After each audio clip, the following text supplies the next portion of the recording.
بسم اللہ الرحمن الرحیم۔ اور لوط علیہ السلام کو ہم نے پیغمبر بنا کر بھیجا۔ پھر یاد کرو جب اس نے اپنی قوم سے کہا، کیا تم ایسے بے حیا ہو گئے ہو کہ وہ فحش کام کرتے ہو جو تم سے پہلے دنیا میں کسی نے نہیں کیا؟ تم عورتوں کو چھوڑ کر مردوں سے اپنی خواہش پوری کرتے ہو۔ حقیقت یہ ہے کہ تم بالکل ہی حد سے گزر جانے والے لوگ ہو۔ مگر اس کی قوم کا جواب اس کے سوا کچھ نہ تھا کہ نکالو ان لوگوں کو اپنی بستیوں سے، بڑے پاک باز بنتے ہیں یہ۔ آخرکار ہم نے لوط علیہ السلام اور اس کے گھر والوں کو بجز اس کی بیوی کو جو پیچھے رہ جانے والوں میں تھی بچا کر نکال دیا اور اس قوم پر برسائی ایک بارش۔ پھر دیکھو کہ ان مجرموں کا کیا انجام ہوا۔ حضرت ابراہیم علیہ السلام کی قوم میں سے صرف ان کے بھتیجے حضرت لوط علیہ السلام ان پر ایمان لائے۔ انہوں نے اپنے چچا کے ساتھ عراق سے ہجرت کی اور کچھ عرصے تک شام، فلسطین اور مصر میں حضرت ابراہیم علیہ السلام کے ساتھ دعوت و تبلیغ کا تجربہ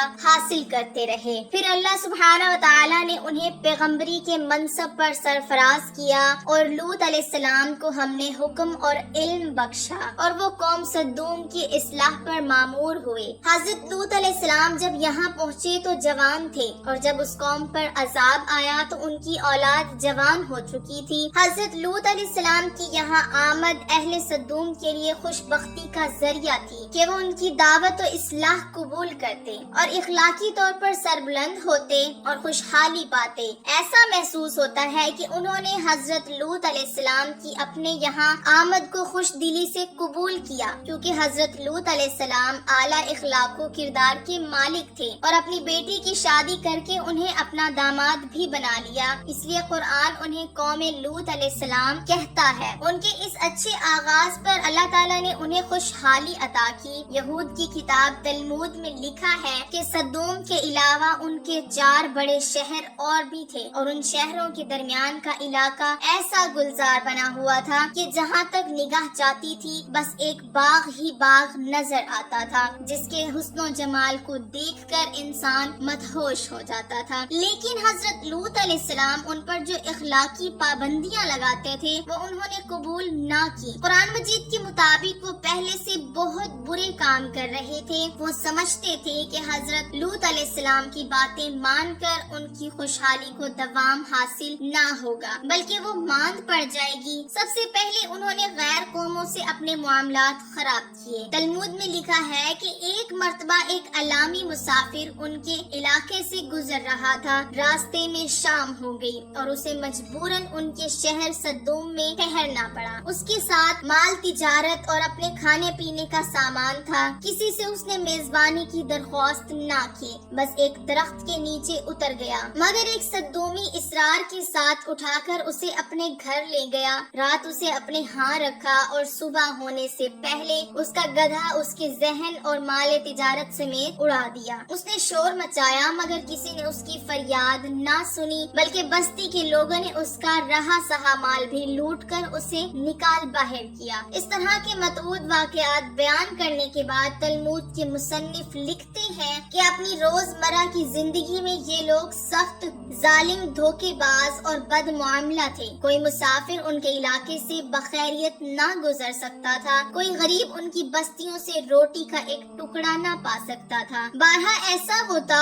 کہ باہر کا آدمی ان کے علاقے میں پہنچ کر فاقوں سے مر جاتا تھا اور یہ اس کے کپڑے اتار کر اس کی لاش کو برہنہ دفن کر دیتے تھے۔ بیرونی تاجر اگر شامت کے مارے وہاں چلے جاتے تو برسرعام لوٹ لیے جاتے اور ان کی فریاد کو ٹھٹھوں میں اڑا دیا جاتا۔ ایک مرتبہ حضرت سارہ علیہ السلام نے حضرت لوط علیہ السلام کے گھر والوں کی خیریت دریافت کرنے کے لیے اپنے غلام کو صدوم بھیجا۔ جب وہ شہر میں داخل ہوا تو اس نے دیکھا کہ ایک صدومی ایک اجنبی کو مار رہا ہے۔ اس نے اسے شرم دلائی کہ تم بے کس مسافروں سے یہ سلوک کرتے ہو، مگر جواب میں سر بازار اس کا سر پھاڑ دیا گیا۔ ایک مرتبہ ایک غریب آدمی کہیں سے ان کے شہر میں آیا اور کسی نے اسے کھانے کو کچھ نہ دیا۔ وہ فاقے سے بدحال ہو کر ایک جگہ گرا پڑا تھا کہ حضرت لوط علیہ السلام کی بیٹی نے اسے دیکھ لیا اور اس کے لیے کھانا پہنچایا۔ اس پر حضرت لوط علیہ السلام اور ان کی بیٹی کو سخت ملامت کی گئی اور انہیں دھمکیاں دی گئی کہ ان حرکتوں کے ساتھ تم لوگ ہماری بستی میں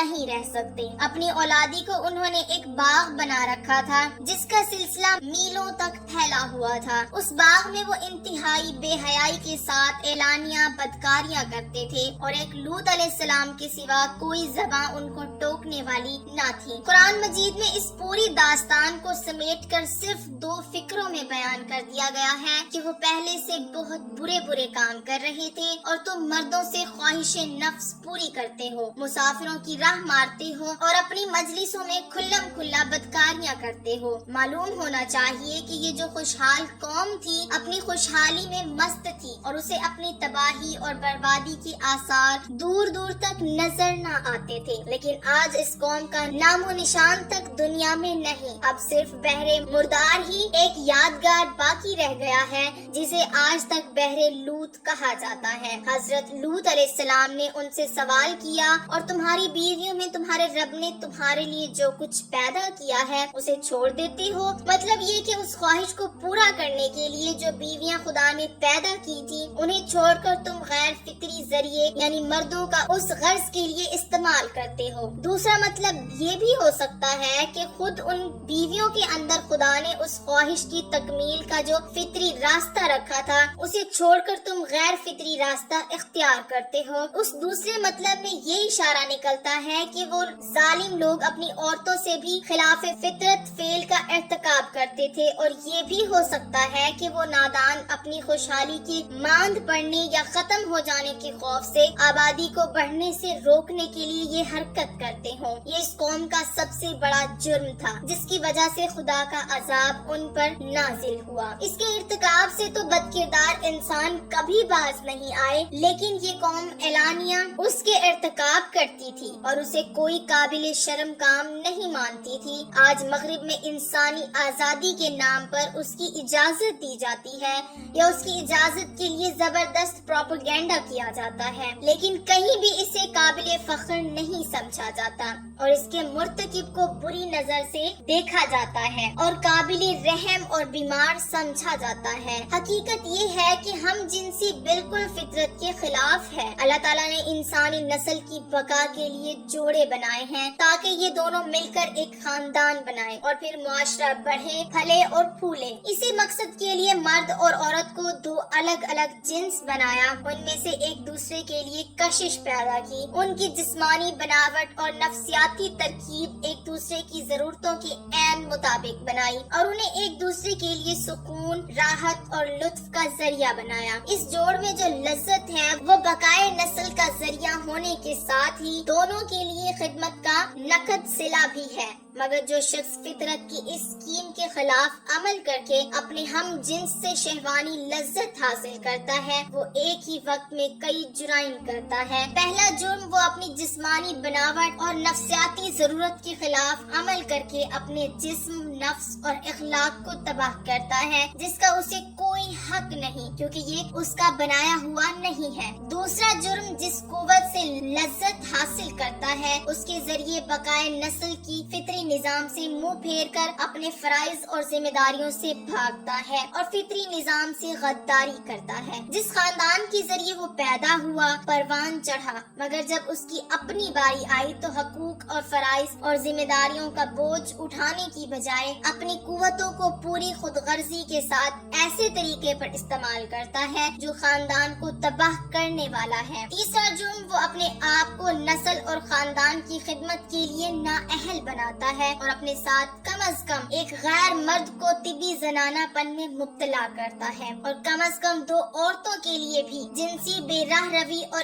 اخلاقی پستی کا دروازہ کھول دیتا ہے۔ قرآن مجید میں صرف یہ بتایا گیا ہے کہ عمل قوم لوط بدترین گناہ ہے جس پر ایک قوم اللہ تعالیٰ کے غضب میں گرفتار ہوئی۔ اس کے بعد یہ بات ہمیں نبی کریم صلی اللہ علیہ وسلم کی رہنمائی سے معلوم ہوئی کہ یہ ایک ایسا جرم ہے جس سے معاشرے کو پاک رکھنے کی کوشش کرنا حکومت اسلامی کے فرائض میں سے ہے، لیکن چونکہ نبی کریم صلی اللہ علیہ وسلم کے زمانے میں ایسا کوئی مقدمہ پیش نہیں ہوا، اسی لیے قطعی طور پر یہ بات متعین نہ ہو سکی کہ اس کی سزا کس طرح دی جائے۔ بعض فقہا اس جرم پر وہی سزا تجویز کرتے ہیں جو زنا کی سزا ہے، یعنی غیر شادی شدہ کو 100 کوڑے مارے جائیں گے اور جلا وطن کر دیا جائے گا، اور شادی شدہ کو رجم کیا جائے گا۔ امام ابو حنیفہ رحمۃ اللہ علیہ کی رائے میں اس پر کوئی حد مقرر نہیں ہے، بلکہ یہ فعل قانون سازی کا مستحق ہے۔ جیسے حالات و ضروریات ہوں ان کے لحاظ سے کوئی عبرتناک سزا اس پر دی جا سکتی ہے۔